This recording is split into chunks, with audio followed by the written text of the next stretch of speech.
Bonjour à toutes et à tous, j'espère que vous allez bien. On se retrouve aujourd'hui pour l'épisode 3 de la vigne au digital et on se retrouve ici à Aï en Champagne avec son magnifique clocher. On voit un petit peu plus bas Pressoria.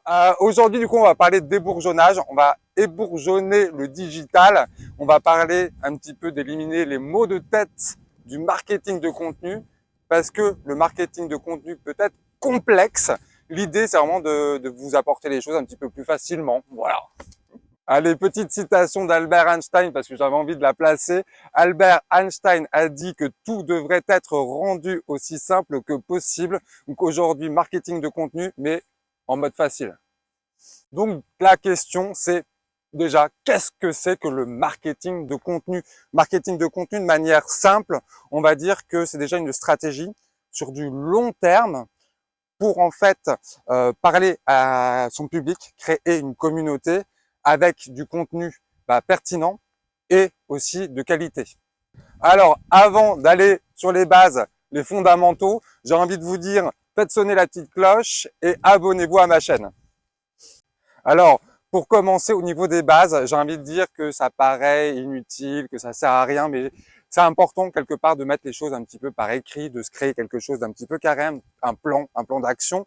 Donc du coup, j'ai envie de vous dire dans cette vidéo de mettre en pause, de prendre une feuille, un stylo et de noter là, maintenant, tout de suite les idées qui vous passent un petit peu par la tête et pour pouvoir en fait derrière avoir une réflexion sur le contenu pour inciter votre public à passer à l'action. Alors ensuite, c'est important de bien connaître son consommateur.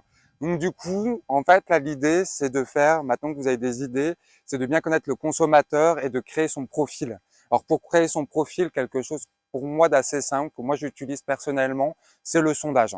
Le sondage, ça peut être sur les réseaux sociaux, ça peut être avec Google, enfin voilà. Donc le sondage pour bien connaître son consommateur, que si on connaît le consommateur, quelque part, on connaît aussi un petit peu ses attentes. Donc maintenant qu'on connaît bien notre consommateur, après, il faut apporter tout ça sur une histoire, raconter une histoire. Le consommateur, votre client, le public, va plus se souvenir d'une belle histoire racontée que de statistiques. Après, il faut être clair dans notre communication. Il faut éviter que le client, en fait, n'interagisse de trop sur le contenu. L'idée, c'est vraiment de le faire passer à l'action le plus rapidement. Et du coup, je profite pour vous rappeler de faire sonner la petite cloche et de vous abonner à ma chaîne YouTube. Voilà concrètement ce que j'appelle faire passer les gens à l'action. Après, du coup, il est important de bien comprendre, c'est qu'on a été clair, mais en même temps, il ne faut pas sous-estimer l'image ou la vidéo. Il ne faut pas hésiter vraiment à mettre des belles photos, des belles vidéos, parce que ça va augmenter votre nombre de vues sur vos réseaux sociaux. Et pour finir, important, le format. Le format, alors quand on parle de format en marketing de contenu, on parle des mots-clés.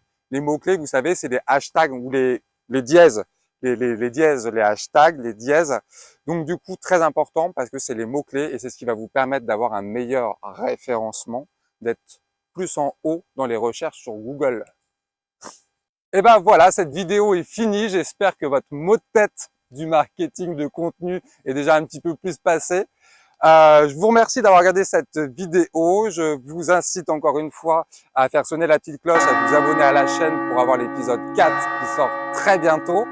Voilà, et pour finir en beauté, j'ai envie de faire une petite citation de Charles Baudelaire. Boire du champagne, c'est boire du génie.